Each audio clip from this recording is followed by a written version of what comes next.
as the lights are flickering, the lights are on, they're off, an officer approaches me very quickly, and she grabs me. And she's wearing nothing that indicates she's an officer. And again, I hadn't met her. She never alerted me she was in the room. Her face is covered with a mask. And she tells me very quickly, trying to pull me along, as more people are filtering into the room. She says, "Come with me. I'm with the police." And I didn't believe her. Why would I believe her, right? So I was very hesitant. I was reluctant. But truthfully, I had no other choice at this point because we were being rushed at the front of the room. So we kind of navigate out of the room. We're only met with more protesters once we get into the hallway. We couldn't even come out of the door of the classroom because there were so many people filtering in that we had to go out this back door that led us to another classroom to get out that way. To which when we got to the hallway, you look down to the staircase, there's hundreds of people. You look down to the other staircase, of course, which is your exit path to get out of the building, and it's hundreds of people. So ultimately, we had no other choice than this officer led me to another room along that same hallway where I was barricaded for 3 hours, over 3 hours, which was interesting. It was, in those moments, in those hours. Hello, everyone. Today I'm speaking with American athlete, top-ranking swimmer, and now campaigner for genuine female rights, Riley Gaines. In our conversation, we're going to cover her career thus far, how she's navigated leadership positions in female sports and otherwise, how those sports have been co-opted by men claiming to be women, the ideological capture therein, and of course, her recent experiences at San Francisco State University. Hi, Riley. I understand that it's about 4 a.m. there in Nashville. I'm in Portugal, so time zone trouble. It's real good of you to stay up so damn late and agree to talk to me and to everybody else here. So let's start with this. Let's talk a little bit about your life over the last couple of years. Like, what does your life consist of? I presume you're studying and you're aiming at something. You're also an athlete. So tell me how your life should be, let's say, and what you're aiming at and how your life actually is. And then we'll start talking about what happened to you most recently at San Francisco State. Absolutely. So, So what have you been up to the last few years while you were, pursuing the pathway, let's say, of a normal person? I had every intention of finishing my collegiate career of swimming, graduating, and going to dental school. That's always been my passion, was dentistry. Specifically, I wanted to be an endodontist, which is someone who performs root canals, essentially. I graduated with a degree in human health sciences and health law from the University of Kentucky. I was set to be in dental school this year, but with everything that really happened, and I know we'll dive into that, I really realized that dental school, that's something that will always be there. But the relevance and the importance behind the issue we're going to talk about, it's not going to always be there. And I understood if someone with the same powerful testimony that I have, the same voice, someone who's unafraid to speak the truth, doesn't stick up for this, I really just saw what's at stake. And so I put my life on hold for a year. I've reapplied for dental school in the fall. I'm set to go to the University of Tennessee, but I'm still kind of wavering with the idea of if that's right for me at this time. Right. Okay, so let's talk a little bit about, your performance as a student, but then also your athletic career. So what makes you a credible competitive swimmer? And then off of that, what makes you a credible voice for, let's say, athletes in general, but for female athletes in particular? So how good an athlete are you? What's your record? And what are your credentials? So I've accomplished some really amazing things that I'm really proud of over my career. I qualified for Olympic trials in 2016. I was only 15 years old at the time, so I was one of the youngest ones there. Again in 2020, to which translated into 2021 because of COVID and such. I have won 5 SEC championships. I'm a 12-time NCAA All-American. I'm the SEC record holder in the 200 butterfly, which means... And what is that? That's SEC, did you say? Yes, that's the Southeastern Conference. So which is the most powerful conference in my opinion. Of course, I'm biased.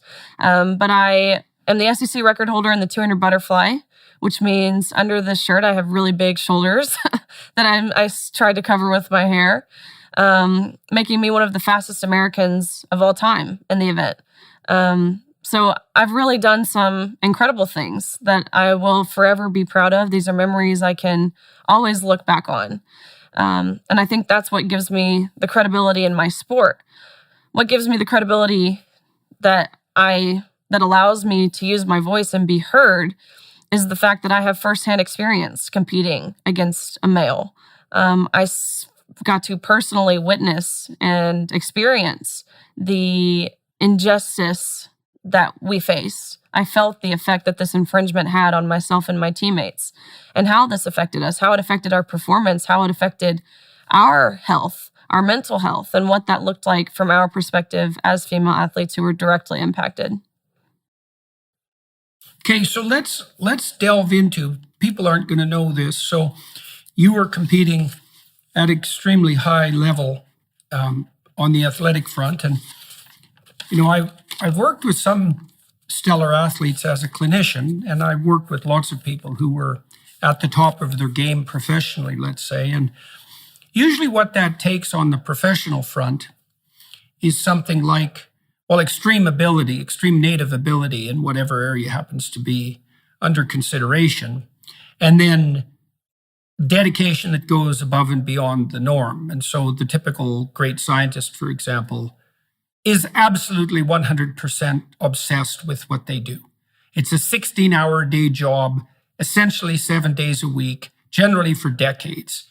It's the only way that you get to the top of a profession, let's say, or an endeavor that has any degree of rank order by merit and competitiveness, right? You have to be as able as anyone else or more able, but then you have to be dedicated far beyond the norm, because otherwise you're not going to be at the top. So when did you start swimming, and what did you have to do on the discipline front?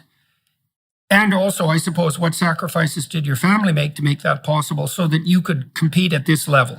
So I started swimming when I was 4 years old. I am 22, so I've dedicated 18 years of my life to my sport. By the time I was 8 years old, that's when I transitioned to swimming year round. So this meant that in second grade, you're swimming 2 hours every single day. And it really only gets harder from there, because by the time you get to middle school and high school, you're practicing before school. Then you go straight to school, and straight from school, you go back to practice. After practice, you go home, you eat your dinner, you do your homework, you ice your shoulder, you go to bed. But you wake up and do it all again the next day. And I love what you said about being willing. No one forced us to do this, but we knew that's what you had to do to compete at that top level. I was very blessed. Why in the world did you do it? I mean, there's a lot. Well, first of all, it's a very focal application of time and energy over a very long period of time, right? And you could argue that, there's many things to do in life, and why concentrate so obsessively on that single thing? What was it about your family, your situation, your psychology, or your ability that made this attractive to you? Why did you spend so much time and energy on this? I think a couple things. I come from a family of athletes. My dad, he was an SEC football player and went on to play in the NFL. All of my uncles they played in the NFL for 10 plus years. They've won Super Bowls, done really incredible things. My youngest brother, he's in college playing football. My mom, she was a Division I softball player. So I think sports is something that I've always been almost infatuated by. And it's weird because swimming, of course, there's not necessarily a good word to describe it other than it's treacherous. It's miserable, but in the best way. So it is an interesting dynamic. It is truly this love-hate relationship. You love the team. I love setting goals. I love achieving goals. I loved winning. And in a sense, I loved practicing. Of course, it's painful. It's hard. You wake up at 5 a.m. to go swim 3 hours right before you go to class all day. There's a lot of, I'll say, negatives that go into competing and training at this level, but the positives, they outweigh the negatives tenfold. there's no better feeling than achieving your goal, winning. I think I'm this person who's driven, I'm competitive, and I think a lot of that stems from my family. From growing up with 3 siblings, we were always on each other's backs. But it's a blessing. I'm very fortunate for really how I grew up and how my parents raised me. Okay, so there was a lot of value in your family placed on athletic accomplishment, but then also on, you talked about 2 fundamental sources of motivation. And I would say both of those sources of motivation have come under heavy criticism in recent years. The pleasure that you take, let's say, in achieving goals, that's associated with ambition. And as our culture has been torn apart by this current state of ideological idiocy, people have done everything they can to identify ambition, or let's say that desire for achievement, both with ambition and with dominance and with power. And then you also make a case for enjoying winning, and there are movements in the education field that have been, bandied about probably for a century, but particularly since the 1960s, predicated on the insistence that all competition is intrinsically wrong and that any endeavor that requires the victory of one and the defeat of many, let's say, which is typically the case, is somehow inappropriate and maybe even at its base immoral. And I suppose that critique can be extended to the whole free market enterprise, where there are clear winners and losers in different domains. So why do you think, and why has this been true for you personally, why do you think that it's a valid ethical endeavor to be ambitious and to attempt to achieve these high order goals? And why is it, do you think, that it's appropriate to take pleasure in both competition and competitive victory? I don't look at ambition as something that's selfish. I have had my fair share. Of course, I am an ambitious person. Again, I like to achieve my goals, but there are many times where I've fallen short of achieving my goals. So it sounds as if, you're doing this to win, to compete at that high level and whatever that looks like. But I take value in not achieving my goals. How can we build from that? How can we continue to use your failures, your shortcomings as a way to continue building up? So as much as I do take value in winning, I think there's a certain aspect to losing that is also beneficial and has really thrusted me into the position that I'm in.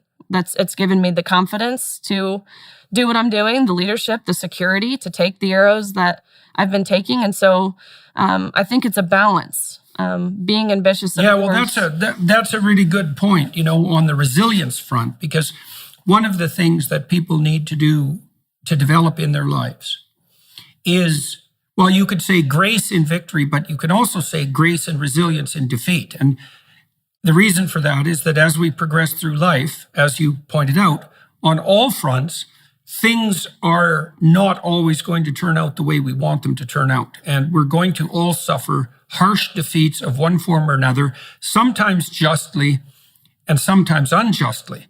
And because of that, one of the things that we need to learn, and to learn early, is how to take defeat in stride. Now, you made a case that not only did you learn to take it in stride, but that you also learned how to extract value, let's say, from your failures so that you could then proceed to a new level of striving and attainment.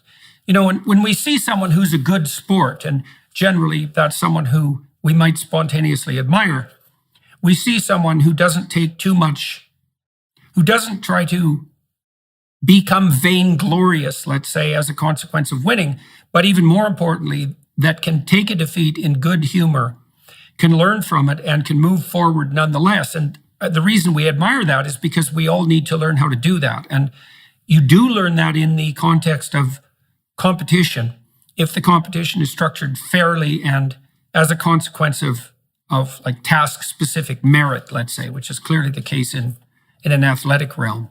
Absolutely. So, right. So it's you think that you said that you made a lot of sacrifices on the time and energy front, let's say, to engage in this competitive enterprise, but that the rewards, despite the effort, the rewards were much greater than the cost of the sacrifice. So, and you've alluded to some of the rewards. You said that you've been able to discipline yourself and push yourself, and you've also got resilient in the face of defeat, which is crucially important. How do you think that's generalized to the rest of your life? And do you think that's typically the case for people who engage in athletic competition? Like, what do you think that does for people in general? I think the higher you compete in terms of what level you're competing at athletically, whether that be high school, then college, and then whatever sport that you may be doing, Olympic level, I think the higher you compete, the more benefits you reap, typically. You learn more about determination, grit, resiliency. Of course, you are able to, the athletic achievements continue as well, but the lifelong skills and characteristics you develop outside of just the athletic achievements, these are skills that will translate far beyond that into your whole life forever. And that's something, again, that I'm witnessing in myself. I think if I didn't play sports, if I didn't have that sense of teamwork, that sense of, I was team captain at University of Kentucky for 2 years. So if I didn't have that sense of leadership, accountability, really, I think accountability and responsibility is a good word, then I don't think I would feel confident enough to take a public stance in the way that I have this past year, which it sounds silly because my stance is so simple and it's rooted in of course, truth and common sense and science and logic, reasoning, all the things. So it sounds silly to say I might not have the confidence and leadership and the security in and of myself to take the arrows that I'm taking if it weren't for sports. I really do accredit that to being an athlete. There was an Ernst & Young study that said I think 94% of C-level executives, so CEO, CFO, COO, that are females were once female athletes. And I think that shows how the skills that you develop translate far beyond your sport. Yeah, well, it might seem silly in one sense for you to make any claims to the necessity for training for just saying the things you're saying, but there aren't that many people saying the things you're saying in as public a manner as you're saying them. And so obviously there's difficulties there that are beyond the typical person's, athlete or not, the typical person's ability to withstand. So even if the topic is in some ways surreal, it's definitely the case that it's unlikely that people are going to take a public stance. Now, and so you said you learned to have a certain degree of confidence in yourself, but also to be able to tolerate a certain amount of stress as a consequence of this highly competitive training. But I would also ask you, you were the team captain, you said, for a number of years. And so what do you think what are the necessary attributes of a team captain? Now, obviously, you have to be very skilled athletically and competitive, and that means that you're striving for victory. You're striving to be the best on your team. You're striving to break the appropriate records.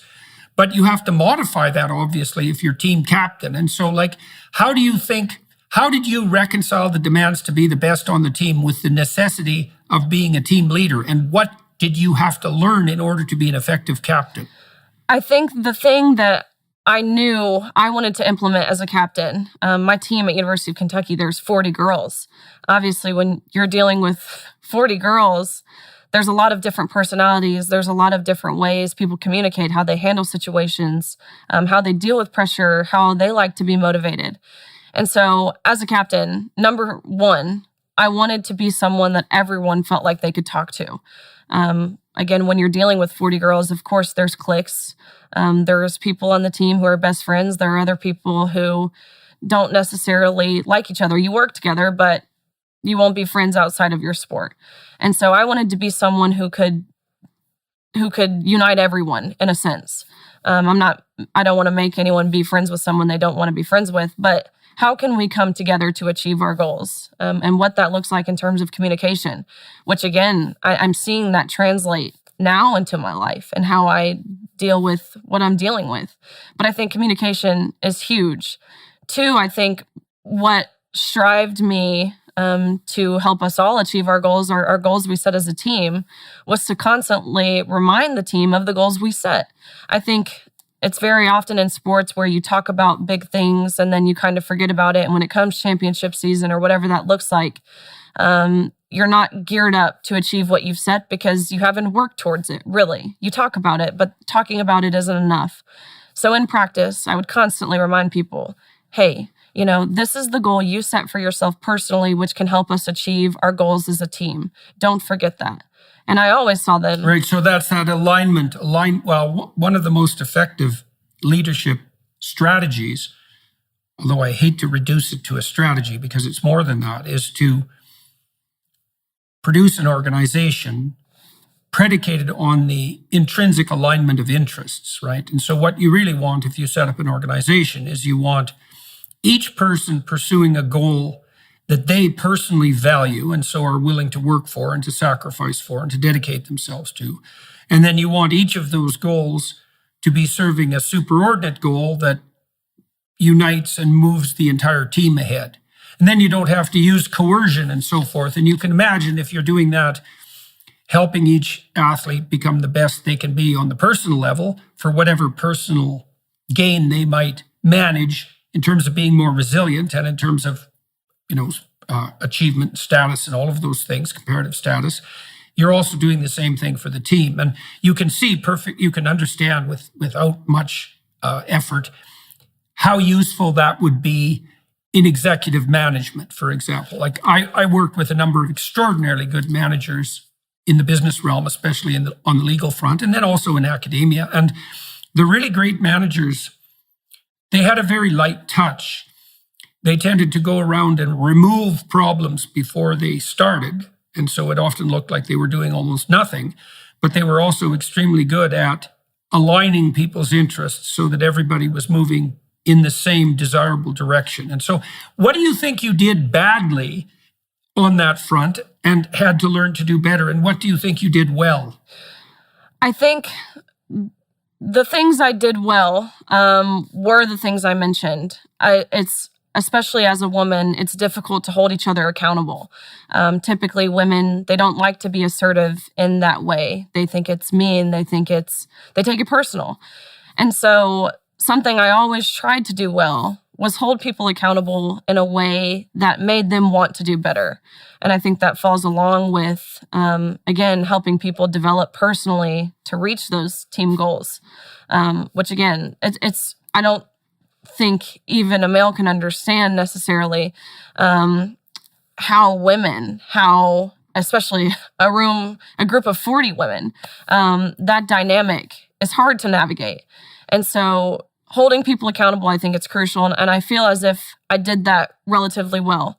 What I think I could have probably improved on is being a little more understanding. It's hard for me to put myself in someone else's shoes sometimes, to consider what they have going on outside of, the sport, because we truly did put so much of our identity, so much of our self-worth into our sport that I oftentimes would forget to look at anything other than what's going on in the sport. If someone was having a bad practice, it was very quick for me to get snippy at them without remotely thinking about other factors that could contribute to the bad practice, whether that be sleep, diet, school. That's a hard psychological dynamic. And you made a sex-specific comment there, too, that we could delve into. Well, if you're focused on a particular goal and you're competitive and achievement-oriented and you want to win, then your focus tends to narrow to that particular domain, right? Absolutely. And what that means is that you'll sacrifice other interests and concerns for that particular, what would you say, ability to progress along that particular axis. And as you said, well, that can come across as harsh. Now, on average, women are more agreeable than men. And so that means, on average, they're less harsh, at least overtly. And, it's an open question, and I don't think anybody knows exactly how to answer this question. Then what effective leadership on the female front looks like. Now, you faulted yourself, and I would say you faulted yourself in some sense for taking a more masculine perspective on those sorts of group endeavors, because it's typical among men for a group of men to concentrate on the goal at hand and to say, to hell with all the other concerns, which is something like, don't bring your bloody troubles to work, just do your damn job. Now, you made the point that that was perhaps differentially challenging when working with women. Why do you think that? Why isn't that just a sexist claim, for example? I mean, why do you think that's the case? Where have you run into that, and how would you justify it? And what did you do about it? Right. Yeah, this is solely based off my experiences. At the University of Kentucky, of course, there's a men's team and a women's team. My husband now, who I've married, he was on the men's team at Kentucky. Just watching their interactions, watching how they can communicate with each other, brush it off, come back to the next practice and be totally fine. That doesn't work with girls. Again, based solely off of my experiences, this isn't to overgeneralize. This is to share exactly what I have seen firsthand. Girls tend to be more moody. They tend to not take constructive criticism as well, whether that be from the coach or from other teammates or from whoever. But the men, on the other hand, especially at the University of Kentucky, which, again, I was able to witness, they could get on each other's backs. They could say personal things to each other that even didn't necessarily apply to their sport when they were getting on one another. As women, there would be catfights if we did that, which, again, sounds silly, but that's truthfully what I experience on a day-to-day basis. Well, so one of the temperamental differences between men and women is that difference in agreeableness, let's say. And so there's less of a tendency for overt conflict among women. Now, that doesn't mean there's less of a tendency for covert conflict. And actually what you do see is that antisocial women, right, the ones who can't cooperate well and who can't work together in a team, they use underground strategies like reputation savaging and gossip to, what would you say, promulgate their aggressive behavior. Now, men are much more likely to do that up front, and there's some simplicity in that. But also women have a proclivity to experience more negative emotion than men, and so for each unit of stress, they manifest more psychophysiological response. That seems to kick in around puberty, and so that additional, call it volatility is the technical term. That's an aspect of trait neuroticism, by the way.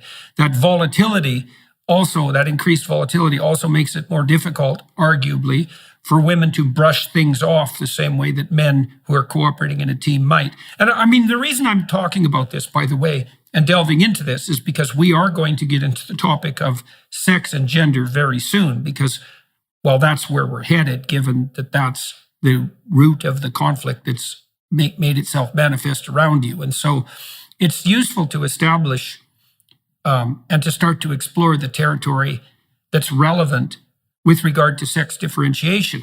Now, obviously, when you were competing, you weren't competing in a co-ed situation. Right. It was women competing against women and men competing against men. And it's been set up like that for a long time. So given the claims in our society for radical equality, both in actuality and as a desirable outcome, first of all, do you think that there's what is, if any, the justification for not making all sporting events, let's say, radically co-ed? Well, because I think we know how this would turn out. Time and time again, regardless of the sport, regardless of if it's an individual sport, a team sport, what that might look like. We've seen example after example where a mediocre male or mediocre men's team, nowhere near ranking the top. Let's say this could be nationally, this could be whatever level you're comparing here.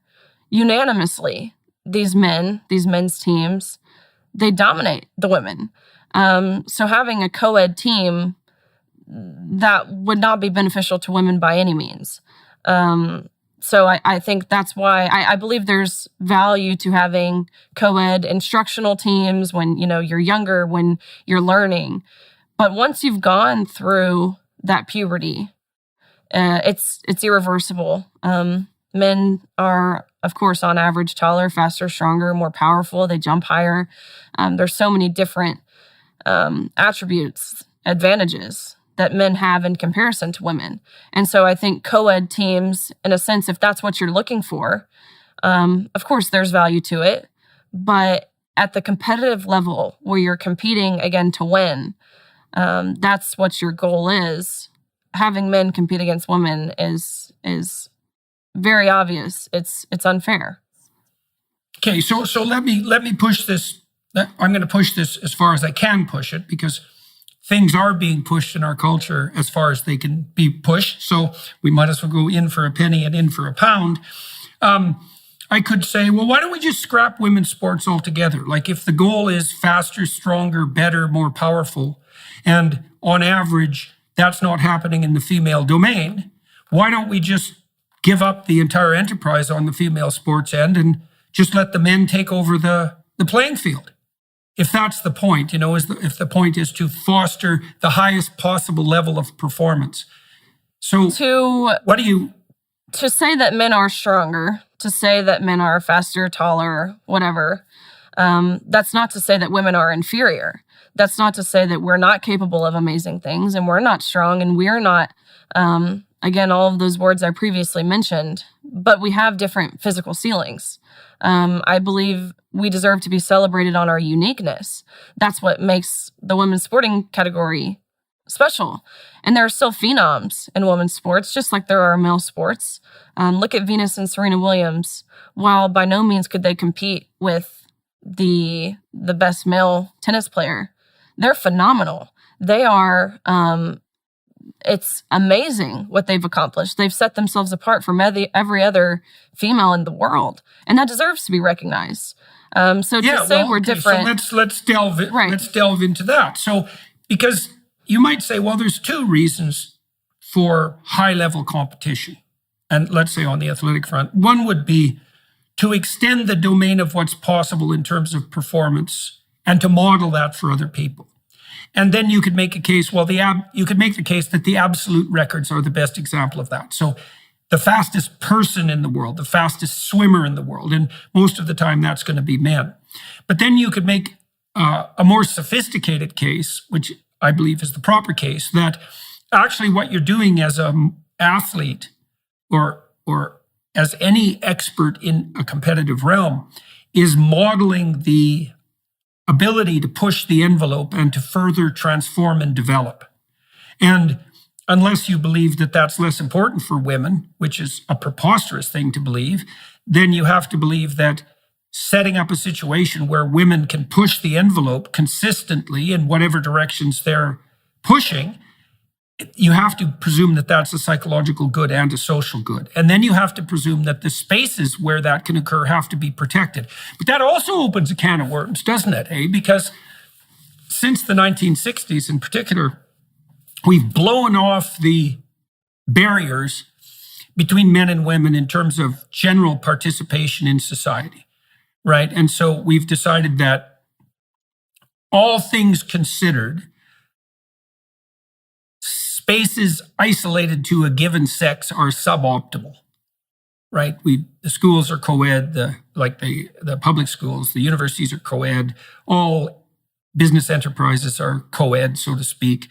And then, of course, so that raises the question, well, should any domains be left sex segregated?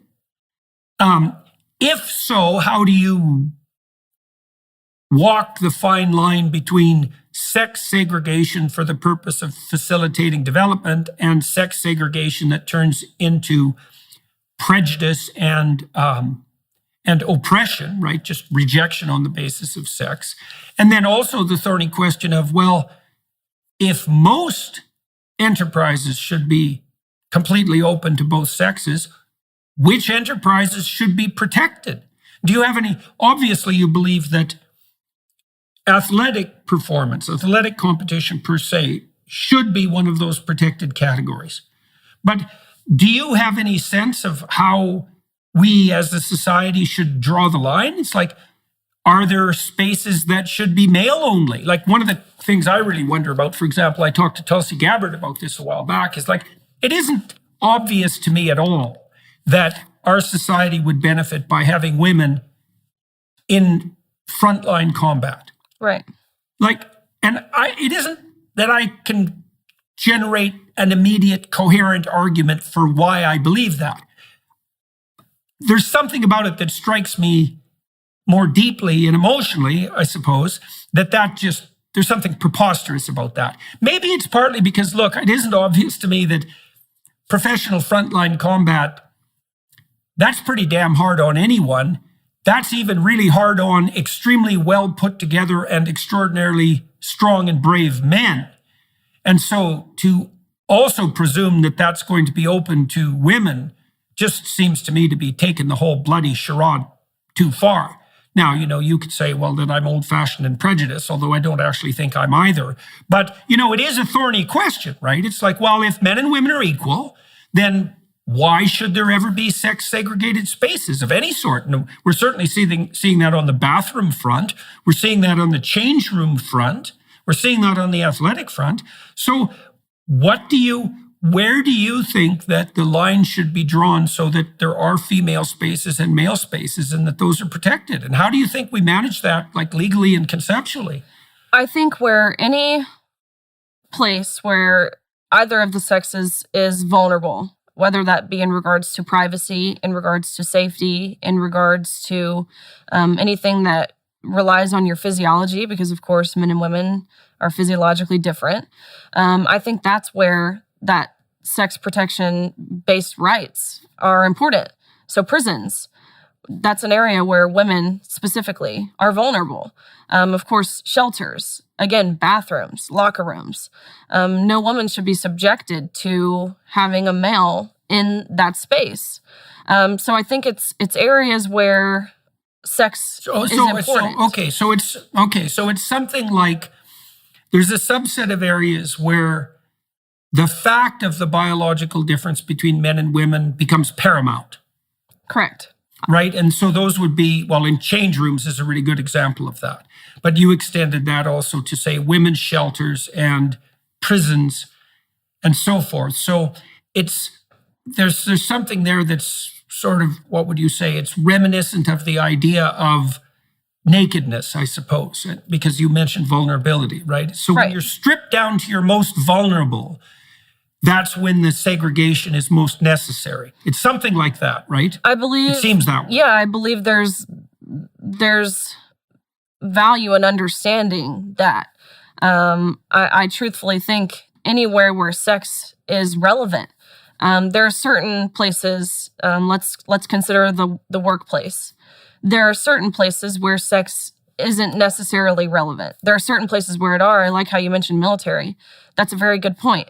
Men and women, there are differences there that would, again, make anything that requires sheer strength, make men be advantageous and make that more achievable. That's what we're wanting, right? We want to be this powerhouse. We want men at the forefront. So I think where sex plays a role, that's where we kind of have to draw that line. There are certain... So it would be where the biological differences are germane, number one, to performance, like specifically germane to performance, but also number two, specifically germane to differential vulnerability. So anywhere where women are sexually vulnerable, or anywhere where the physical differences in performance actually have a substantive effect on the performance itself. So here's an example. I mean, there's no evidence that men and women differ in IQ. There are micro differences in IQ, and some of them are arguably important in some micro domains. But overall, the evidence is quite clear that on average, men and women have the same level of intelligence. And so then we might presume that in any domain where intelligence is the fundamental marker of potential merit, there should be no sex segregation.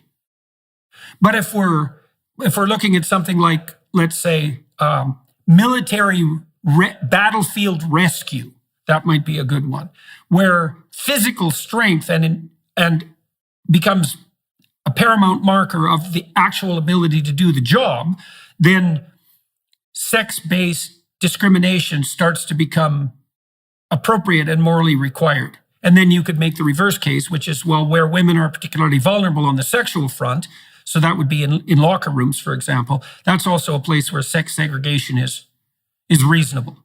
So those are the basic rules, something like that. Not just is it appropriate and morally responsible, it's beneficial. It's something that is good for the greater good of society in general. So yeah, I agree. Okay.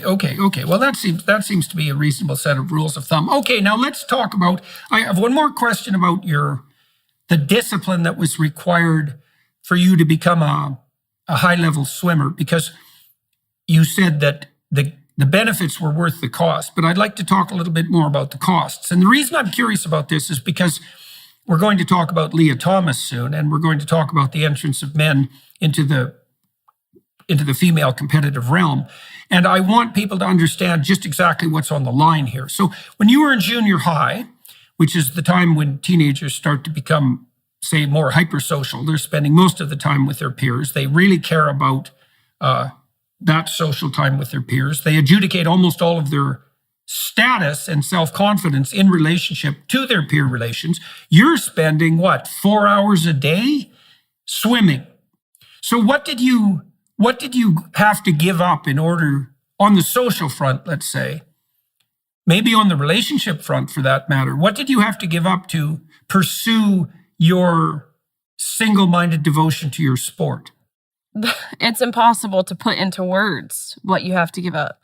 By no sense is this a normal childhood, shall we say. You don't get to go to prom. You don't get to go on vacations. You don't get to have sleepovers with your friends.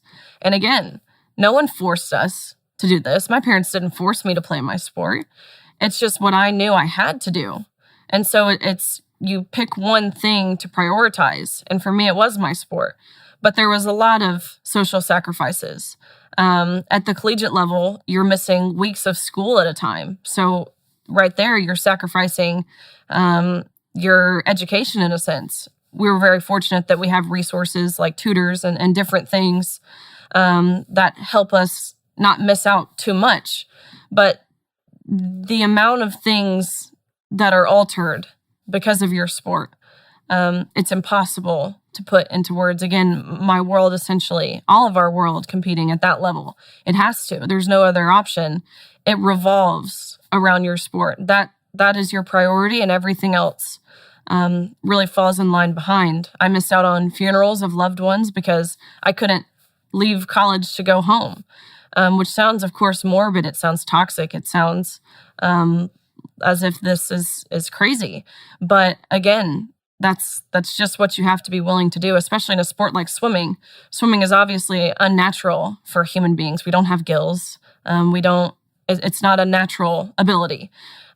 So taking a day off, that's not allowed, especially over COVID. This was a really hard time because, again, we never got sent home. I was at University of Kentucky all summer long. We were there over Thanksgiving. We didn't get to leave for Christmas. You never got to go home. You got a week off in August each year. But over COVID, of course, we did get sent home. This was a struggle, not just physically, but the amount of the toll this had on one mentally, naturally. You've dedicated your life to your sport. Suddenly, very abruptly, that's taken away. And so when we get sent home, no pools are open, no gyms are open. We got sent home 3 days before our national championships my sophomore year. So it felt as if we had trained all year to get to the fastest meet in the world, because that's what this meet is, especially short course. The fastest meet in the world, you train all year, all your life. You get sent home 3 days before. That was hard. That was a hard period of time. But being sent home, no pools, no gyms, nothing is open, constant stress. I was very fortunate to be from Tennessee, where there's lots of lakes. So every day, my only option was to put on a wetsuit and swim miles aimlessly up and down the lake. That's all I knew I could do, because again, that's how dedicated I was. And that's not unique to me. It might be unique in a sense where I had lakes around me, but any of us competing at that level, if you're dedicated to achieving your goals, that's what you would do. So that's what I did every single day for months. Okay, so now let's take a look at your situation. So you're playing a game. You're playing this game of competitive swimming, and let's lay out the broader social rules. So the rules are something like this. Your contribution is the sacrifices you're willing to make and the discipline that you're willing to impose on yourself, and the leadership roles that you're willing to take on to help other people do the same thing. That's your contribution. Now, the game rule is that if you do your part, then you can compete against other people who are basically facing the same limits you are intrinsically. So those would be people of your sex. And then all of you are competing to transcend your limitations, to become better losers, to become better winners, to become more resilient people, to become more focused and disciplined. And that's the payoff for you. But all those rules have to apply fairly in order for that game to be justifiable. Now, you're objecting because some of that contractual bargain, let's say, was violated by the COVID prohibitions. But we're now going to turn to a more specific case. So the rules are you're competing against people who have the same limitations you are, so that all of your attempts to transcend your limitations are fair and then equally rewarded. But now we throw a monkey wrench into the works. We decide that a biological male who undergoes a certain amount of psychological and or physiological transformation can now be deemed a woman. And so let's turn to that. So when were you and your teammates first faced with the necessity of competing against someone who was at one point 100% a biological male? This is something we did in practice oftentimes. So in a sense, we were relatively used to, at least we understood the differences between men and women, because we would practice together in the mornings. At nights, we would have different practice times, the men and the women's team. But in the mornings, we would practice together for the most part. So we knew what that looked like. I mean, the worst men's swimmer on the men's team at University of Kentucky could easily beat the fastest girl on our team. So we knew what that looked like. But in terms of facing a male in competition, that did not happen until our NCAA championships in March for my team. There were other teams within the Ivy League, other schools, that this was something they dealt with all year long, starting in October. That was what year? It started in 2021 to 2022. So 2021, and that you said in March? So it was in March of 2022, but the season began in about October, September of 2021. Okay. Now, two questions that come out for that. The first is, when you're practicing with the men in the morning and you see that the worst man on the male team can swim faster than the fastest woman on the women's team, what's the appropriate psychological reaction to that? Because you could imagine that, you could imagine two routes. You could imagine on the one hand that it would be demoralizing because it is in terms of absolute performance. Or on the other hand, you could think, well, it's irrelevant because that's not the game, right? The game is that you're competing against people who have your limitations, not people who have this other set of limitations. I mean, if you're in the pool with a dolphin and it swam faster than you, it's not going to be demoralizing because it's not the same game.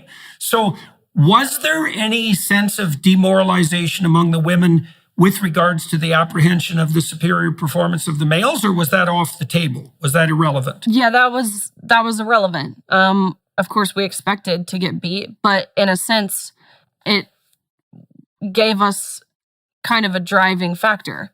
If we were racing next to a male, or whatever that looked like, if we're practicing next to a male, you could almost strive to keep up with them because you knew in a sense that you couldn't, but you could kind of set that barrier. Let's see how close I can get.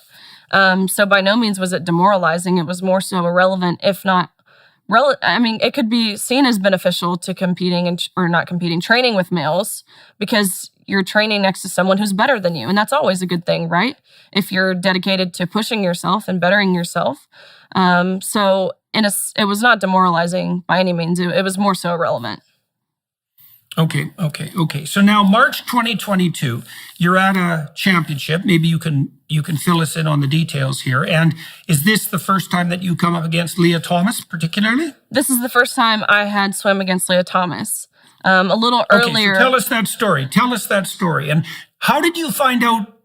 Tell us the whole story. How did you find out that this was even going to happen? So how did you respond, and how did your team respond? So in about November of 2021, November, December time period, this is about the middle of our season. It's my senior year.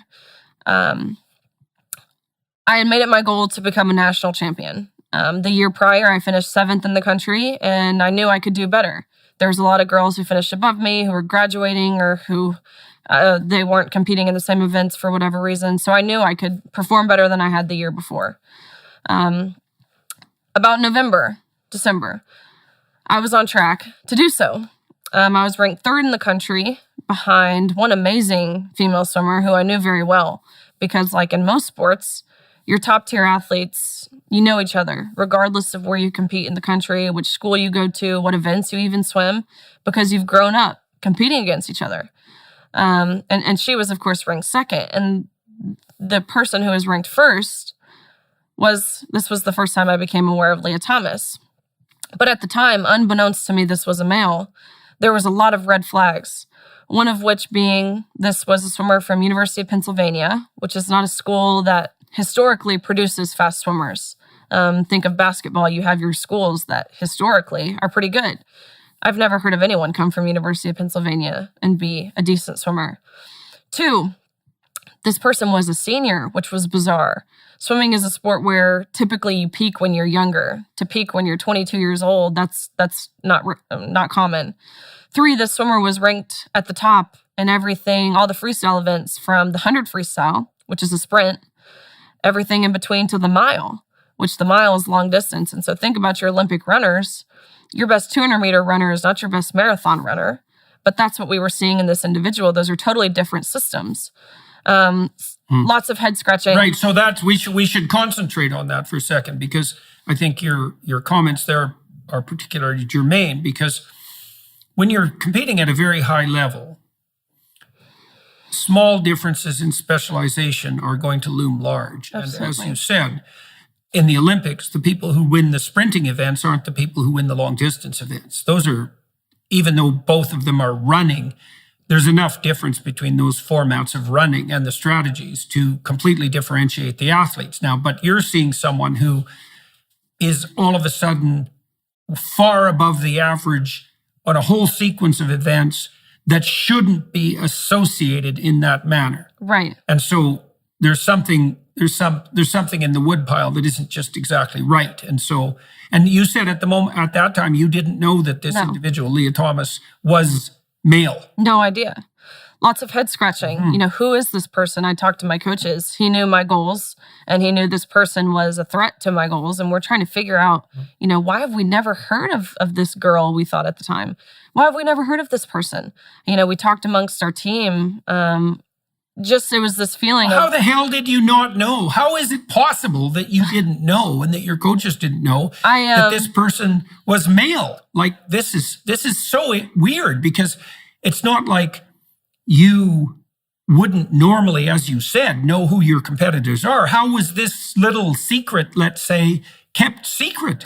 I think it was something the university kept under wraps for a while, and I didn't compete, again, directly against this person. I had no idea what this person looked like, no idea that this person was 6'4", and it just seemed so far-fetched that this could be a male. It never even once crossed my mind. Never once. I was more apt to believe that this was just someone who appeared than it being a male. I thought that would never happen, especially at the level we were competing at.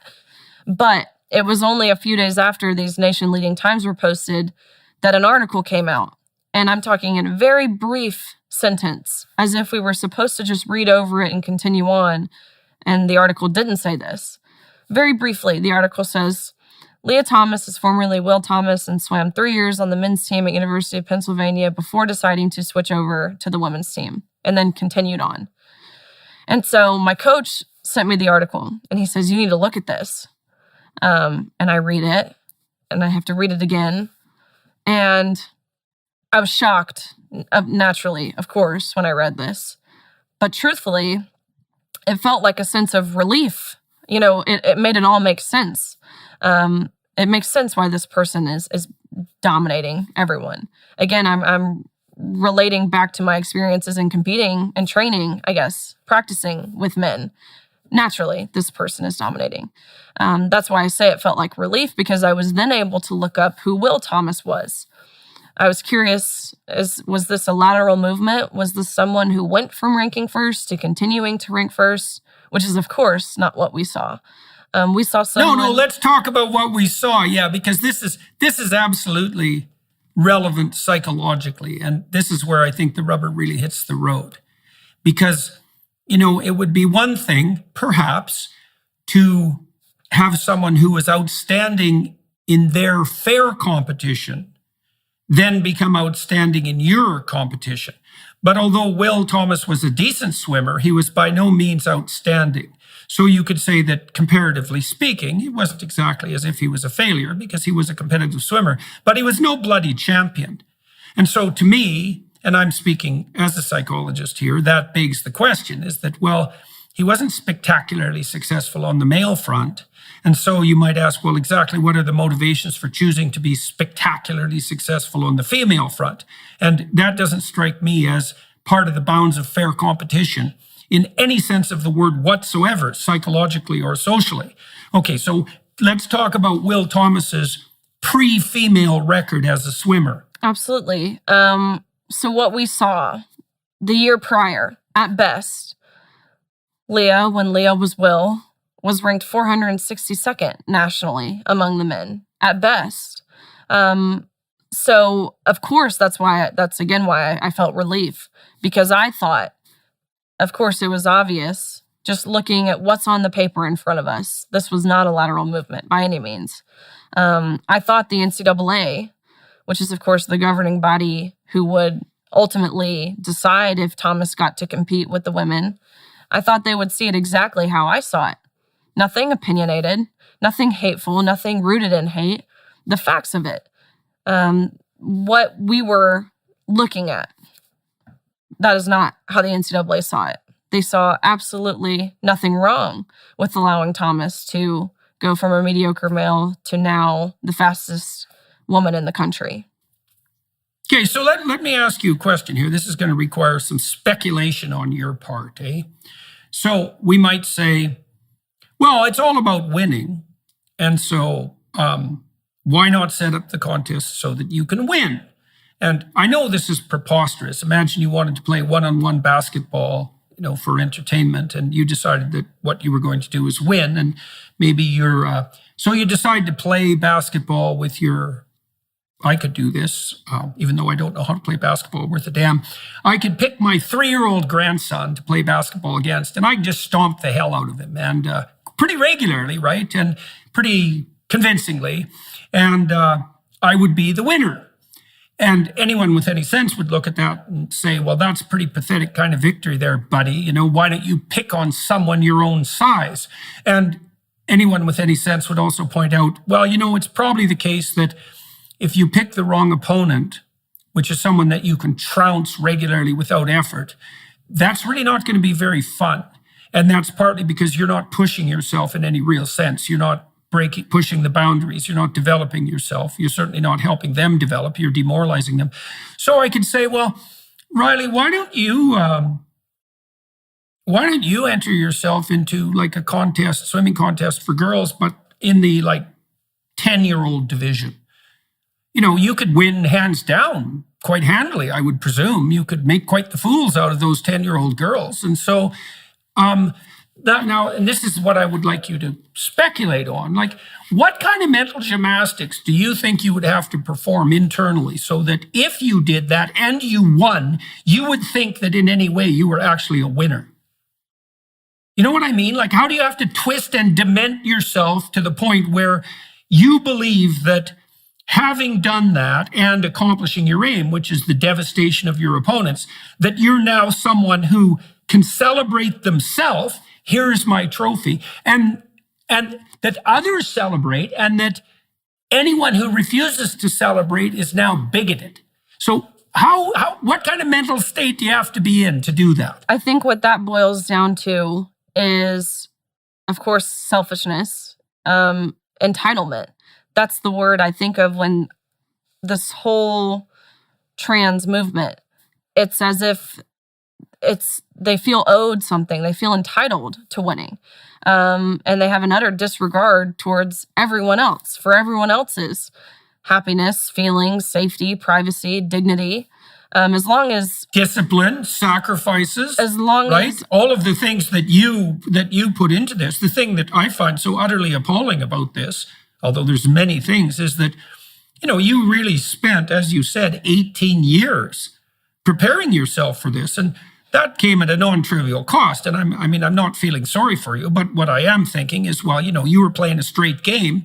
And the consequence of that was that you were then subjected to a crooked championship, like hyper crooked, hyper moralistic. Yeah. And that you were thrown into the ring with someone who's an unrepentant narcissist. And then because of your objections, were also pilloried morally, which is just, the icing on the cake. Okay, so now you find out that Will, is a man, not was, but is a man. And he's decided that he's a woman, and the people who are enabling this idiot narcissistic delusion have also decided that he's a man. And so now you're facing him in competition. So what sort of shockwaves, let's say, does that send through you psychologically, but also through your team? It's swimming is, of course, a physical sport. There's several physical aspects that go into it. But just like any sport, there's so much mental that goes into it as well. So I can't even tell you what this distraction, because that's ultimately take away the unfair competition piece. That's ultimately what this was. It was a huge distraction. It was all anyone could talk about. There was so much media attention, which I think we can all agree swimming is not a sport that typically garners media attention. There was awkward whispers on the pool deck of people who felt so uncomfortable and wrong, but didn't feel comfortable enough to say it loudly. There was side eyes, eye movements. There was so much that just kind of made you feel as if you were living in this twilight zone. So that's what that piece looked like from the mental aspect. So what do you mean living in a twilight zone? What was that like psychologically? I have a specific reason for this, which I'll tell you about. But what do you mean it was like a twilight zone? It felt as if, in my perspective, 2 years ago, maybe, a man enters a woman's locker room, he's immediately arrested and charged with voyeurism, indecent exposure, sexual harassment. I'm sure the list could go on. But now, not only was it happening, it was being celebrated. It was being encouraged. It just felt as if so quickly, again, maybe I was naive to how rapidly this was happening, or if this had been happening for a while. And now kind of doing more research and studying up on this, I realized it happened quick in a sense, but it's been happening for a while. This was their ultimate goal for a while now. We'll be right back. First, we wanted to give you a sneak peek at Jordan's new series, Exodus. So there's a marker for traumatic stress, by the way. One of the markers for traumatic stress is a phenomenon called derealization. And so if something happens to you and you can't believe it's happening, then that's a marker for the development of traumatic stress disorders. Now, it's not an invariable marker, but it's a pretty good marker. And so you're talking about a situation where you'd played a straight game and were in a straight game for 18 years. And then one of the most fundamental rules of the game was flipped. And not only with regards to swimming, and that's not nothing because you devoted your life to it, and so had your teammates, but also with regards to the locker room. Because, right, there's two things going on here. Not only are you competing against Will Thomas, who now calls himself Leah and has his idiot acolytes going along with that, but there's the locker room issue too. So let's fast forward to the competition itself. Tell me about the locker room situation, and then also tell me about what it was like to compete that day. I'll start by kind of filling you in on the competition. So that first day of competition was, I don't have any events that fall on this day. So this was a day that I didn't compete. But this was the 500 freestyle was one of the events, which was the event that Leah swam the first day. Again, being an event I didn't compete in, I got to sit on the side of the pool and watch this. And if you don't know how swimming works at this level, you swim in the morning, you have to swim prelims, but you have to qualify for finals to come back and swim again at night. So top 16, make it back and swim again. And so I'm watching prelims in the morning. And there's several heats, maybe 8 or so heats. And so this girl comes up next to me. She had just swam in one of the earlier heats. Her name is Reka. She swam for Virginia Tech. She's a 5th year. Because of COVID, we got an extra year of eligibility, to which she took. She was from Hungary. And she stayed in the U.S. I asked her, I was like, why did you take your 5th year? And she said, I've wanted to become an All-American. And so she was standing next to me. She was out of breath. Her heart rate was high. And she was watching the result board to see if she made top 16. And she realizes as the last heat dives in the water, which this is the heat that Leah is swimming in the morning, she realizes she's going to be right on the cusp of making it back. She watches Leah dominates, beats everyone in the water by seconds, which in swimming, even 1 second is a ton. But Leah beat everyone in the water by multiple seconds, body lengths. And these are Olympians. These are the most impressive female swimmers of all time. But again, beats everyone. Reka looks up to the result board and she realized she placed 17th. And I knew her relatively. I didn't know her well, but I knew her name. And we're standing next to each other and she grabs my hand, looks at me with tears coming down her face. And this is when my feelings shifted, because up until this point, I felt kind of mad, just confused. I felt mad that the NCAA, frustrated. They didn't see it how I saw it. But she grabbed my hand, tears rolling down her face. And she says, I just got beat by someone who didn't even have to try. And that's when my feelings shifted to heartbreak. Seeing how this affected her, knowing she put in the same work to a level that I did, knowing she stayed an extra year from her home country in Hungary in the States so she could achieve this goal, and she just had that stripped from her. And again, that's when it felt like I'd been punched in the gut. And so we come back that night, and of course, Leah Thomas swims to a national title, beating everyone. The time Leah went this year would have beat everyone in the country again. The time Leah went last year would have beat everyone in the country again this year by seconds. So Leah became the first male to win a national title on the women's side. That next day of competition, this was the day that Thomas and I competed against each other in the 200 freestyle. We both swam in the morning. We qualified top 8. We came back that evening, and we raced. And almost impossibly enough, we tied. So we went the exact same time down to the 100th of a second, which I won't say never happens in swimming, but that's rare, right? To touch the wall at the exact same time. And so we actually tied for 5th place. It wasn't a best time for either of us. I didn't perform my best, and Thomas, I can speculate. I like how you use that word. I can speculate in a minute about what I think. But we go behind the awards podium after our race, and the NCAA official looks at both Thomas and myself and says, great job. You guys tied. We don't really account for ties in terms of trophies. We only have one. So that trophy goes to Leah. And so I was, of course, taken aback by this. Not because I wanted the tangible trophy. I'm a 12-time All-American, so I have lots of those. But it was the principle of him outright looking at me as if it didn't matter and telling me that Leah got the trophy. And so I questioned him. What was the justification? Yeah, exactly. What the hell's the justification for that decision?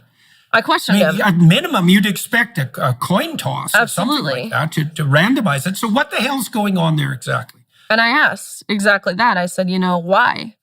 I understand we tied. I understand there's one trophy, but why are you adamant on Thomas having this trophy? And he was not prepared to answer this. They hadn't been questioned, and when I say they, I mean the NCAA. They hadn't been questioned for anything they had done thus far. So he kind of stumbled on his words and said, we're just doing this in chronological order, to which I pressed back again. Okay. I said, what are you being chronological about? Because we tied. And if you're referring to our names, I'm certain that G comes before T. So what are you being chronological about? To which he didn't have an answer. And he says back, well, Leah has to have the trophy for photos.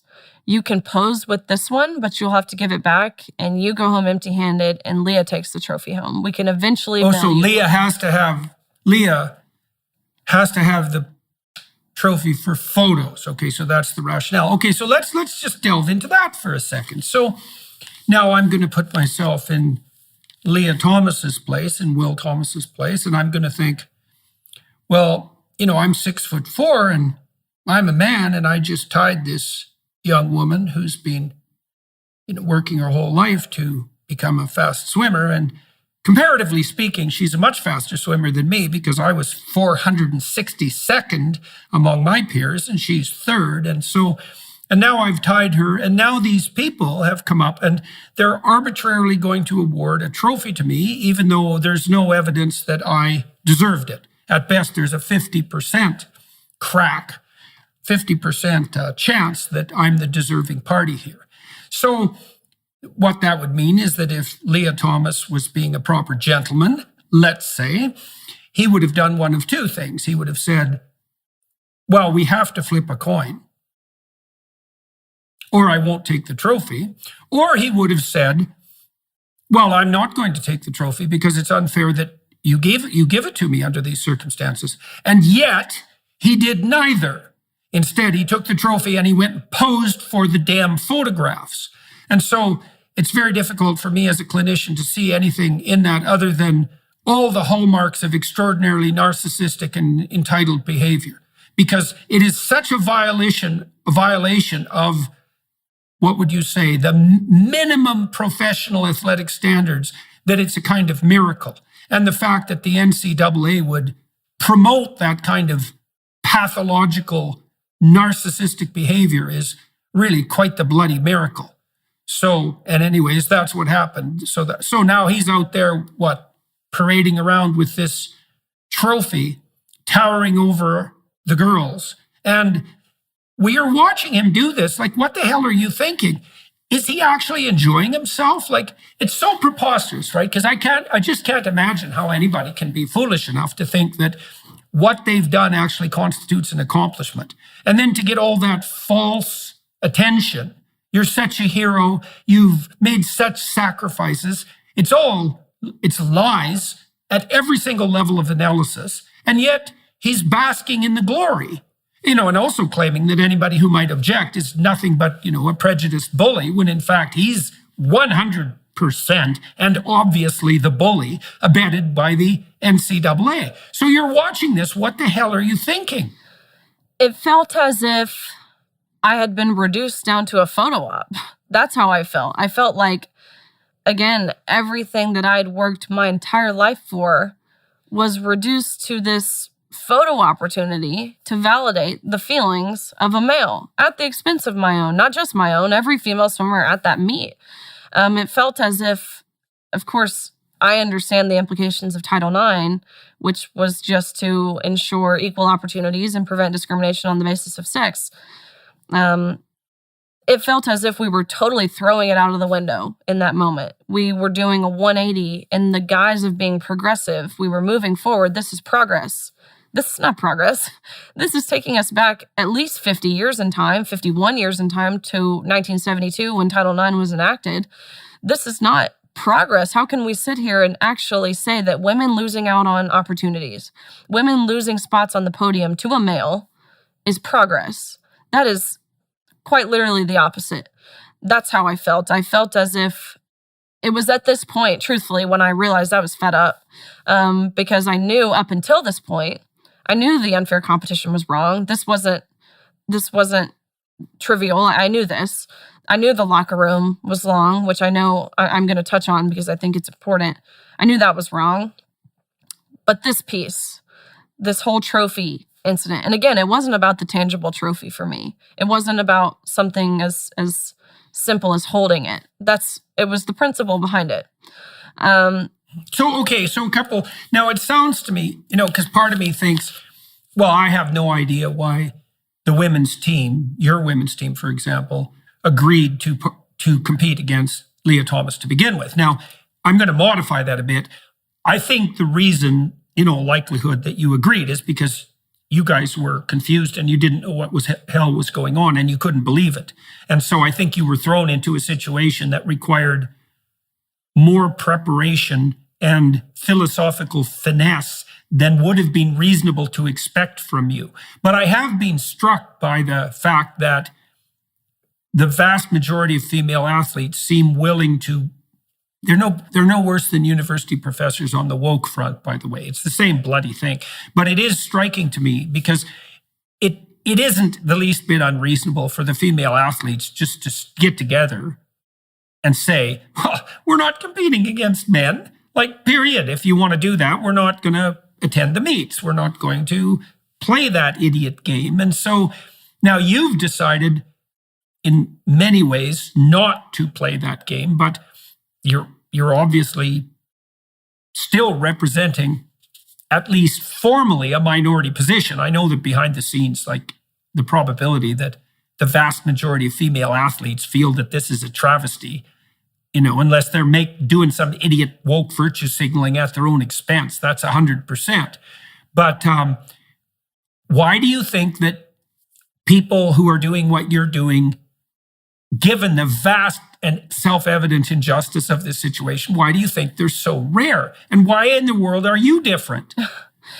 I think they're rare for a couple reasons, and these are some pieces I want to touch on. One, the silencing aspect that has gone into this. I've talked to many of Leah Thomas's teammates at great lengths, one of which only just this week has alerted me she's really ready to use her name behind speaking out. It's taken her a full year to recover from everything. And when I'm talking to her, I'm asking her, why are you so scared? What they went through is nothing short of chilling. I mean, it's truthfully scary to think of the suppression. They were forced to go every week to mandatory LGBTQ education meetings to learn about how just by being cisgender, they were oppressing Leah Thomas. How long per week did they have to attend the Maoist re-education camps? I'm not sure what the time looked like, but they alerted me it was every week. They had to go. Oh, yeah. That's good. Oh, yeah, I see. So not only did they get to be defeated unfairly, but they had to go learn about how immoral they were for being annoyed about it.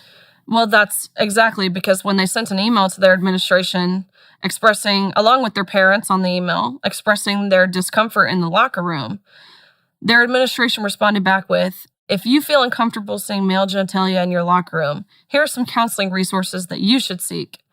They were told that they are not allowed to take a stance because their school has already taken their stance for them. They were told you will never get a job, you will never get into grad school, you will lose all your friends, you'll lose playing time, you'll lose your scholarship if you speak out. They were told that if you happen to speak out and any harm whatsoever comes toward Leah Thomas's way, whether that be physical harm, emotional harm, whatever that looked like, then they were solely responsible. Which that's a big weight to put on anyone. These girls were emotionally blackmailed. They were gaslit into making themselves feel wrong for feeling as if they wanted fair competition, which is traumatizing, right? I mean, these girls... Who is this teammate? Or can you reveal her name yet or not? I don't know if she wants me to reveal her name. Yeah, okay. There are several. I'll track that down separately. Yeah, there are several. Well, I'm not done with this yet. Of them, and I think you would be a great outlet for her to even just converse with. I'll talk to her whenever she. Behind tell her the I'll scenes. talk to her whenever she wants. Yeah. This girl in particular, actually, she disclosed to me again privately that when she was in high school, she was raped, which again is traumatic. And when she began to share that locker room space with Leah, who would, she disclosed, shower in their locker rooms, would undress, of course, fully exposed in their locker rooms. That was very... He's quite the scum rat, all things considered. No, I'm dead serious about that. There is 100% no excuse for that. And what those administrators did to the teammates of Leah Thomas it goes way beyond immoral. It verges on it's evil. It verges on criminal. Oh man, it's really something. But this girl, when she, go ahead.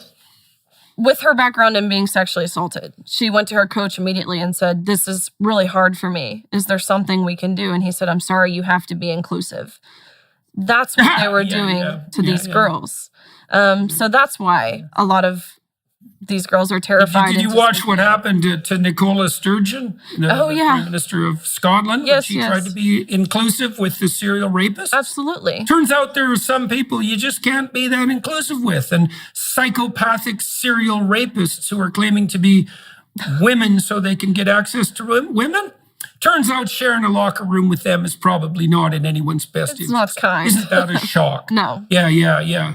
No, it's really quite something. Yeah, so let her know. I'd be happy to talk to her. And if she wants to round up a couple of her teammates, we could do a nice podcast. I would love that. And lay bare everything let's do it, man. We'll lay bare everything the idiot virtue signaling woke administration laid on them when they were doing nothing but trying to defend themselves. Absolutely.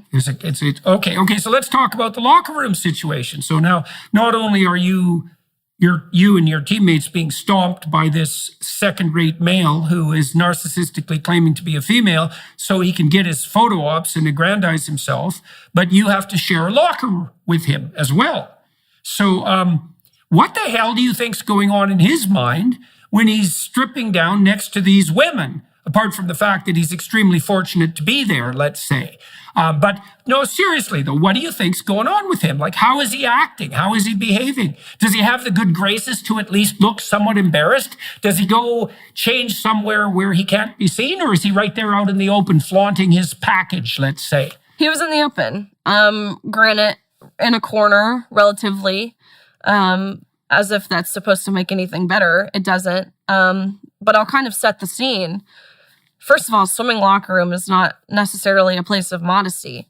Locker rooms are uncomfortable in general for anyone, bar adding someone of the opposite sex into that space.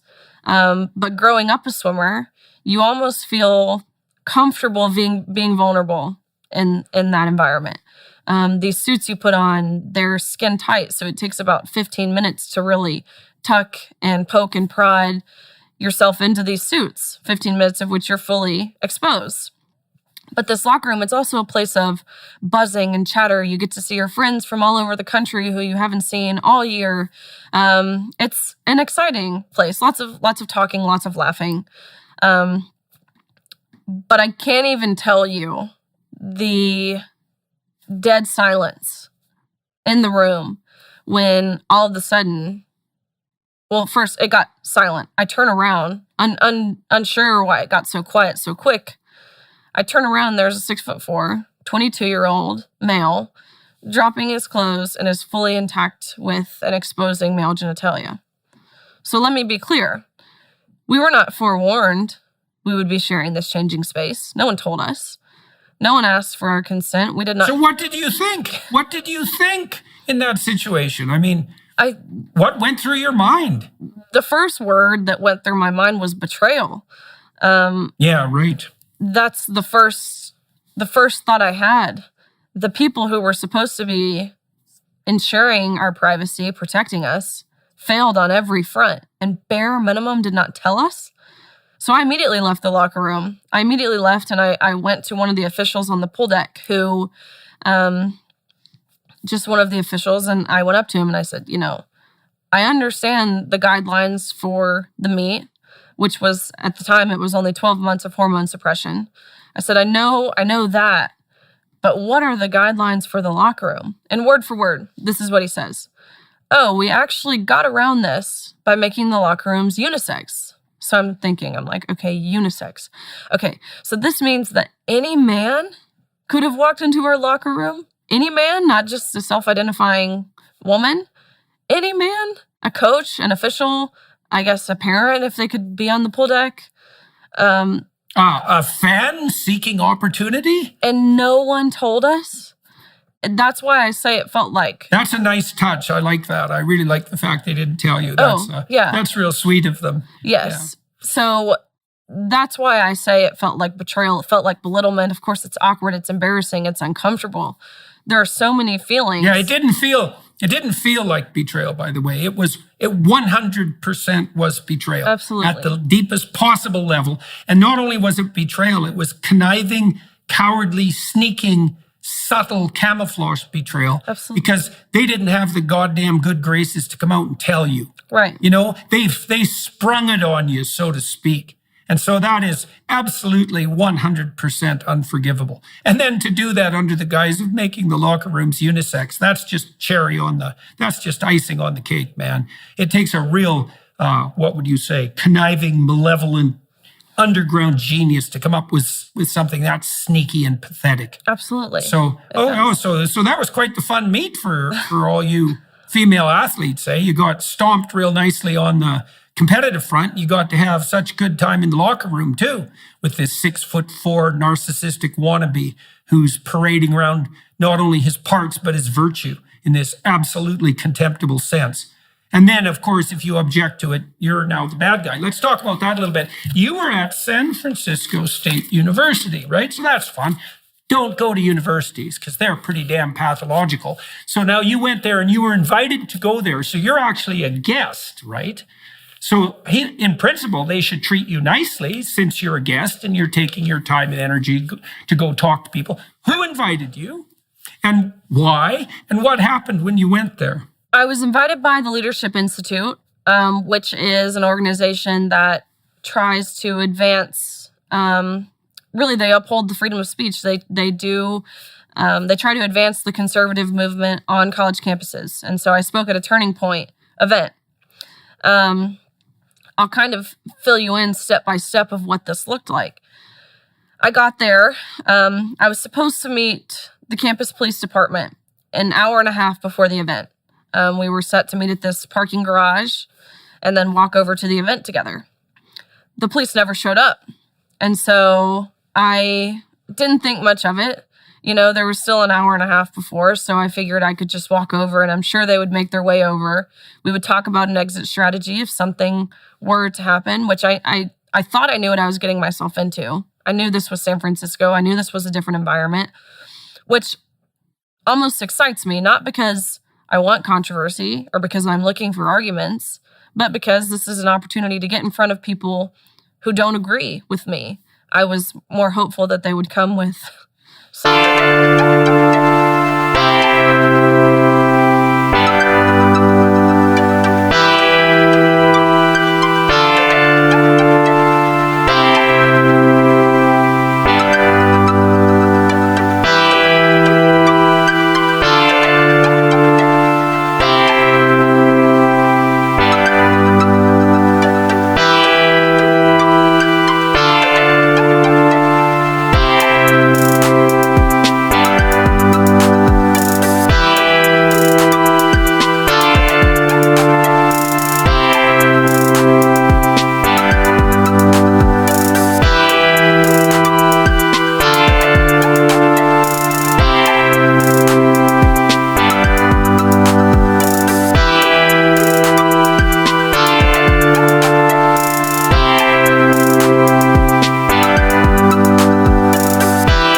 of an open mind, to which they simply didn't. There were some civil. Yeah, that was definitely naive. That was definitely naive. But, you know, that's excusable and acceptable. While you were going to a university campus, did you think you were a conservative? Sorry, did you say did they think or do I think? No, do you? Well, you know, you talked to Turning Point. That's Charlie Kirk's organization. Right. It's definitely a conservative organization. Before all of this, did you consider yourself a political creature? Did you have a political home or an affiliation? I've always been politically in tune. I've always been pretty up to date and knowledgeable about the different issues we face and what that looks like. And typically my views do align conservative. That's not to say every view. I'm not someone who is going to feel like I have to lean a certain way because that's how I align. That's not me. But I like to be well-versed. I like to be knowledgeable about what's going on. And so I've always been in tune, shall we say, but by no means did I have any sort of political background or any sort of ulterior motive to where I wanted to be in the position that I'm in. Right. So you weren't a political actor. Oh, goodness, no.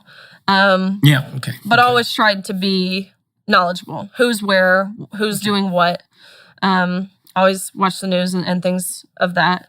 But by no means did I feel equipped for the position I'm in. I still don't. I'm learning. No, I bet. I'm learning every day. Okay, so back to SFU. You're there. The police who are supposed to help you don't show up. And so you're looking forward to this event. And so let's continue walking through the day's events. So we walk over to the room. It's in a building. It's on the 3rd floor. Very quickly, the room fills up. It's about 50-50 supporters versus protesters in the room. But they very quickly reached the maximum capacity, to which the administrators who were present said, we're not allowing anyone else in the room. And I was cool with that.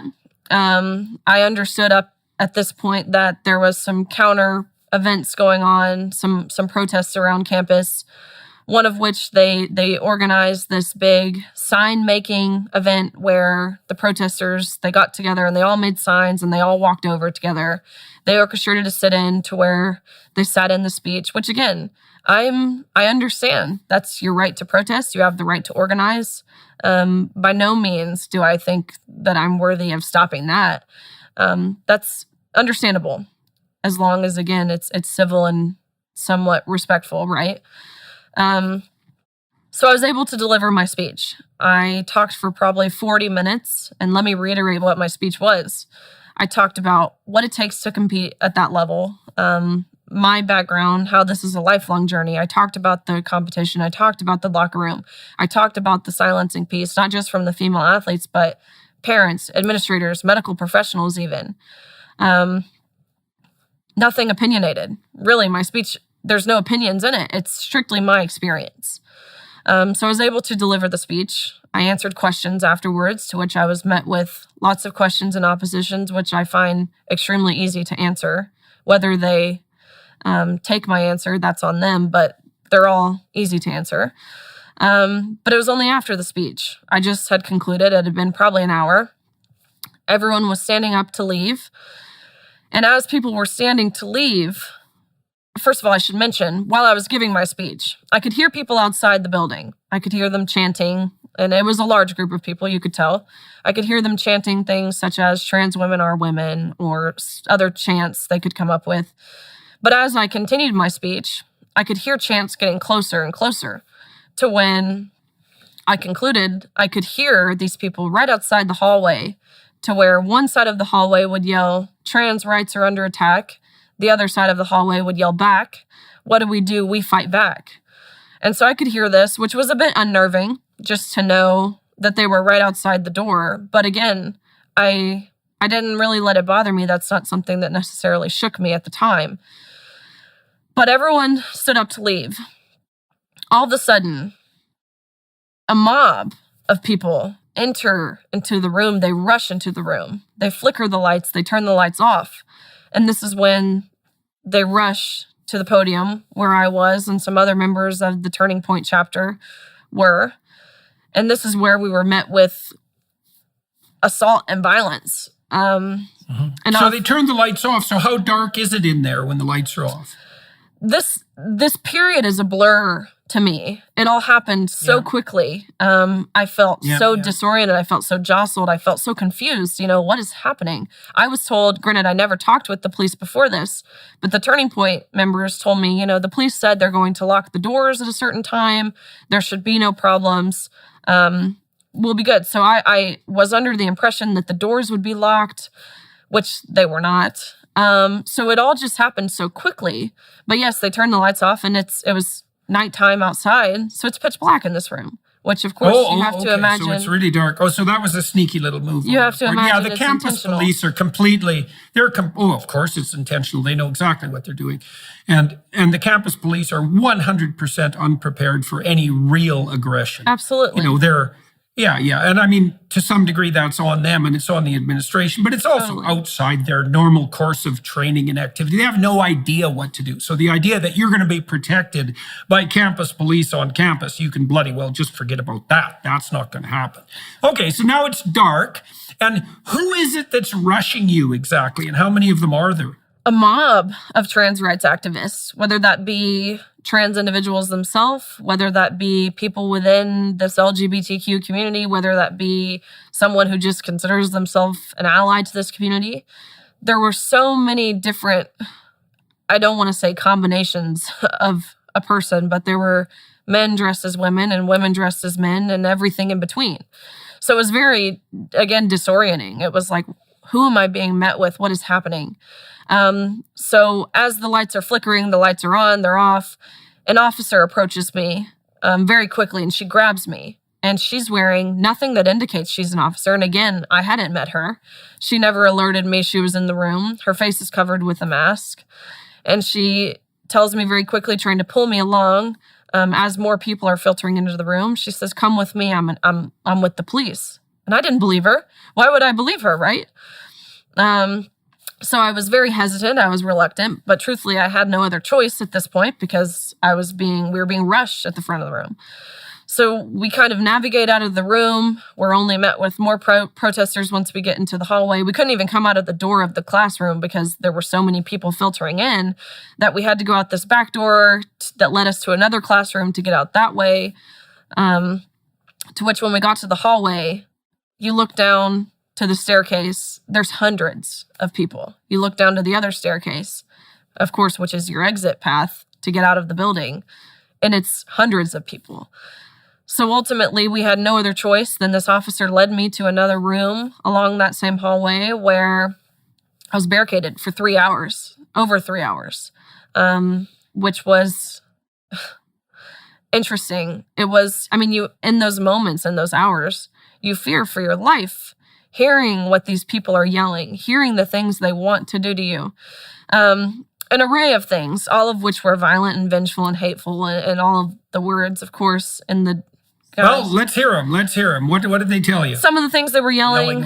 One of the terms they kept using, which I think is so ironic, they kept saying, "We fight back." And I thought about this, and I thought, the day before this event, the press secretary of the Biden administration, in a press conference, said the words, "Our trans community, they're resilient and they fight back." And so it just kept replaying in my head. Wow, they're using verbatim the same verbiage that Jean-Pierre, whatever her name is using. They were yelling things. I see. So this is right from the top. That's one of the things that really makes you wonder just exactly what country you're in at a time like that, doesn't it? Absolutely. When the people who are threatening you and barricading you in because you're objecting to being, what would you say, subjected to an unfair competition by any reasonable standard, and now you're being mobbed by half-demented lunatics who are directly acting out words that have come from the highest possible state or, federal authorities. Yeah, that's real cute. There's a betrayal for you. That's a nice one. They were yelling things such as to the officers who were standing outside. They were saying, "You're only protecting her because she's white." They were yelling things, such as, "You shouldn't have come here. You should have known what you were getting yourself into. You knew we would riot. Let her out of that room so we can handle her ourselves." At a point. What do you think would have happened? What do you think would have happened, just out of curiosity, or what were you imagining would happen if they would have got access to you? It's a scary thought. You have any sense? Like realistic? Yeah. It's a scary thought. We saw what happened to Posey Parker in Absolutely. New Zealand, right? She got mobbed quite nicely, and she had tomato soup doused on her. It never got to the point of, permanent physical violence. But they would have. What do you think would have happened? I think just that. I think these people, based off of what they were saying, they were explicitly saying they wanted to hurt me. I don't know to what extent that looks like, but I'll tell you, these people they were unhinged. They were relentless. And that's something they kept saying is, "We're not letting up." Right. Well, and they're in a mob too, which is always a bad thing, right? Because even if each of those people was only 5% insane on their own, in a mob, they're 100% insane. And so Yeah. And so how many people are in there barricaded in with you? And why were the barricades effective? Why didn't they just like hammer down the doors and have at her? It was just in terms of people in the room, other than the officers, it was just me in that room. There was a few officers who would filter in and out, but there was a few campus officers who stood outside the door who kept people from, I guess, tearing down the door. And how did they treat you? How did the officers themselves treat you? What was their attitude towards you like? I, of course, respect law enforcement and applaud them for their job because it's a hard job and it's a thankless job. But these officers were, I don't know if pitiful is too harsh, but they were terrified. They were terrified. Yeah. They were scared to be seen as anything other than an ally to this community. There was one person in the mob who was African-American who, I guess the officer just had to push around a little, and to which this person yelled back, you're only doing this because I'm African-American. I'm going to sue. And so these officers, they don't want to put themselves in that position. They've seen how that's gone in the past, again, to a much greater extreme, but they don't want to deal with this. They want all hands off deck. So it affected how they did their job. They were terrified of creating a safe exit strategy for me, using force by any means. I missed my flight home, to which I told them, I'm going to miss my flight. Is there something we can do? I want to go home. I don't want to be stuck in San Francisco anymore. To which at this point, I began to get upset. Right. So at that point, you're essentially kidnapped. Well, it gets even better from there because inside this room, I could hear these protesters on the outside. And probably 2 hours or so in, maybe 2.5, these protesters, the dean of students shows up. These protesters are trying to negotiate if I make it home safely. They're saying if she wants to make it home, she has to pay us. To which the dean of students is negotiating with them. They all claim... Pay you? What? Pay you? Meaning what? I had to pay the mob. That's what they were claiming. Well, what did you have to pay them? A couple suggestions What was the were idea? made. One person suggested, if she wants to make it home safely, she has to pay us $10 each, which is so silly. But it's not silly. It's kidnapping. It's not silly. It's horrible. It's beyond reproach. And it's beyond surreal. Well, that's amazing. And so the dean of students didn't take names and decide that those were some students that could be easily dispensed with and removed from the campus permanently. She decided she'd negotiate with them and play nice because after all, they were doing was kidnapping you and extortion and engaging in extortion with the threat of violence. That's all they were doing. Whereas you were, complaining about the fact that you'd been subjected to an utterly unfair competition by officials that had betrayed you. That's your crime. Their crime is kidnapping and extortion. And you'll love this. Cute. Because after this event, I can talk a little bit about how I actually got out. But after this event, rather than releasing a statement saying we condemn violence or we have to uphold the freedom of speech, the vice president of student affairs, her name is Dr. Jamila Moore, she sent out an email to their student body. In this email, it says, we applaud our brave students. They were in a situation where they were met with adversity. They were met with, they were put in a very hard circumstance listening to someone who spreads violence. And we applaud their bravery and their peaceful protest. Sent an email to their university describing what I went through as peaceful. And so I read this. Yeah. And I'm so curious. Well, that's a real backhanded compliment that you're a sufficiently terrifying force to have oppressed, 200 rampaging mobsters. You really are quite the monster if you were able to manage that. Exactly. While you're being barricaded in a room and essentially kidnapped and extorted. So, that's definitely a compliment to you in the most backhanded possible way. Yeah. Well, it's quite something to watch this, this offer of an extended sense of victimization to the perpetrators themselves, had to undergo all the trauma of having to listen to you describe how you were betrayed by the NCAA and by the Biden administration and by all the virtue signaling dimwits who thought that forcing you and your teammates to compete against a man was actually acceptable and morally justifiable. And so now we're in a situation where your mere attempts to defend yourself are regarded as some variant of hate speech and provocation to violence.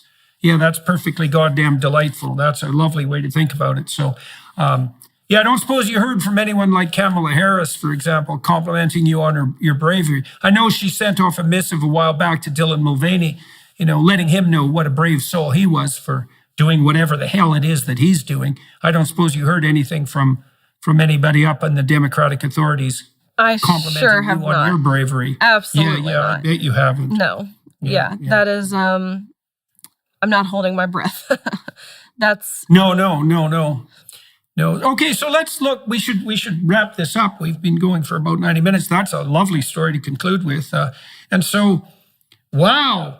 So one final question, perhaps, and maybe there's something else you want to add as well. That's quite the experience you went through at SFU. I experienced something like that at Queen's University. We were barricaded into I had 500 people in there with me, but the mob came and barricaded the doors, and they were pounding on the windows, and which they eventually broke. And it was quite the mob scene. Wow. And so So I'm familiar with that kind of thing. Although you were outnumbered a lot worse than I was, let's say.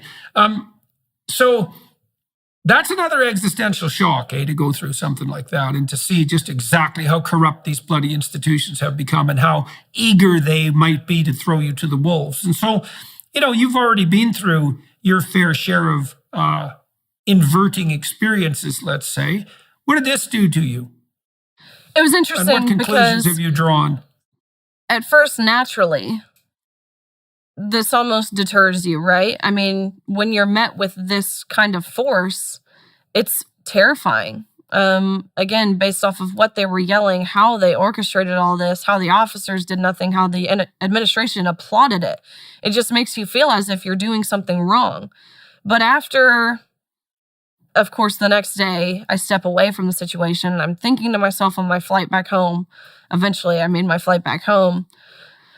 And it just occurred to me, they have nothing else to dissuade from my argument other than reacting that way.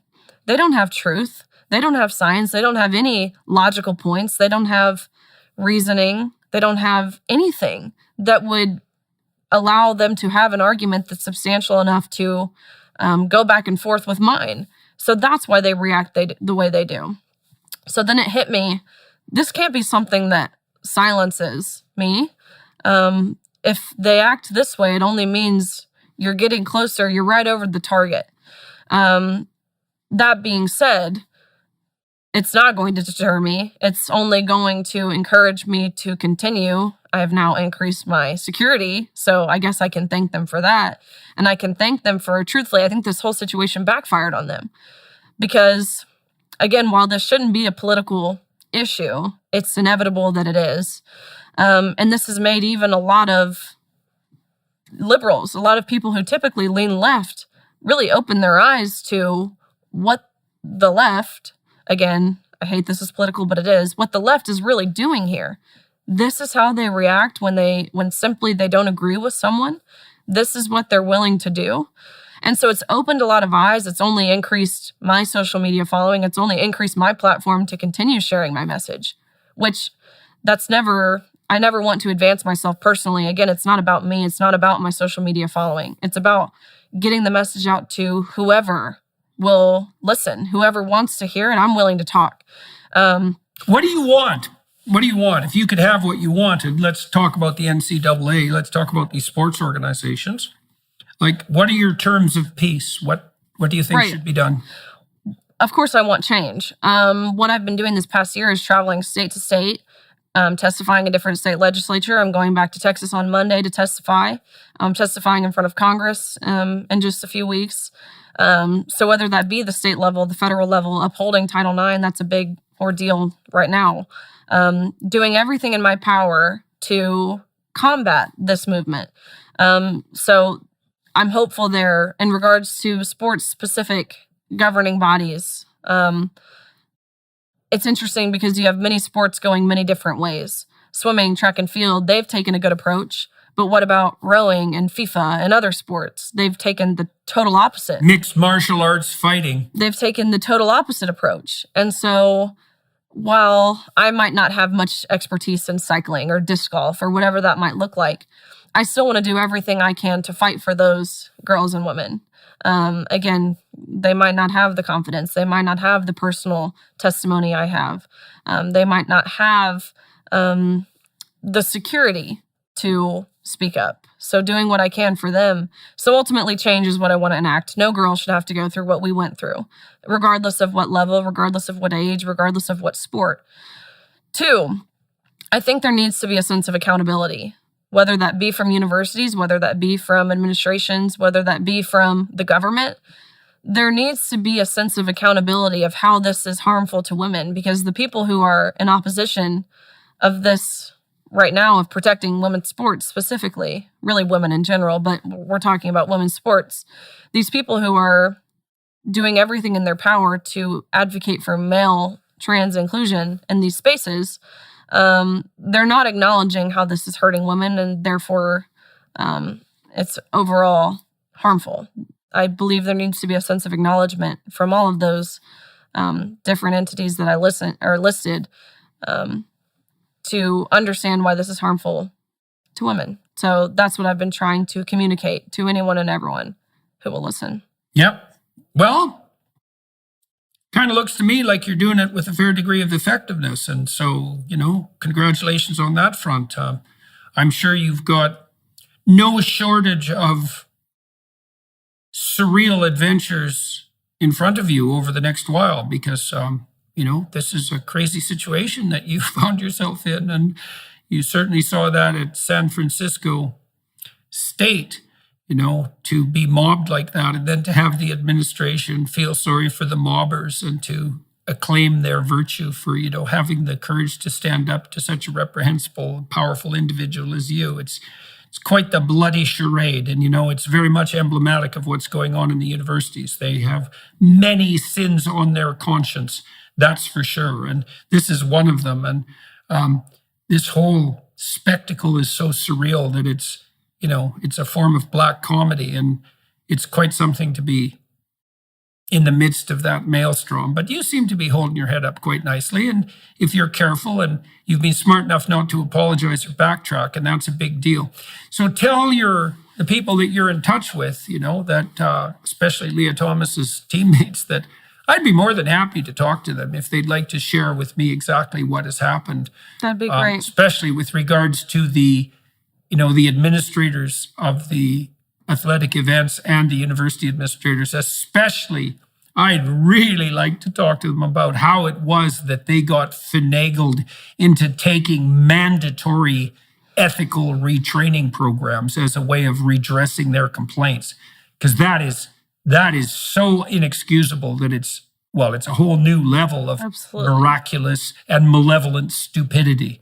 Right. Oh, you don't have a problem. You're actually mentally ill. And if you were just a little bit more compassionate, you wouldn't mind sharing your locker room with a demented male narcissist. Absolutely. So, right. So we could have a fun conversation about that, so you can let them know. I will. They'll love that. All right. Okay, so Riley, thank you very much for agreeing to talk to me today. That was quite fascinating. And, congratulations on your hard-won resilience. It seems to all that dedication seems to have paid off in a very strange way, and God only knows where that'll lead. And to everyone watching and listening on YouTube, thanks for your time and attention. To the Daily Wire Plus people for facilitating this conversation. Thank you to the film crew here in Porto, Portugal.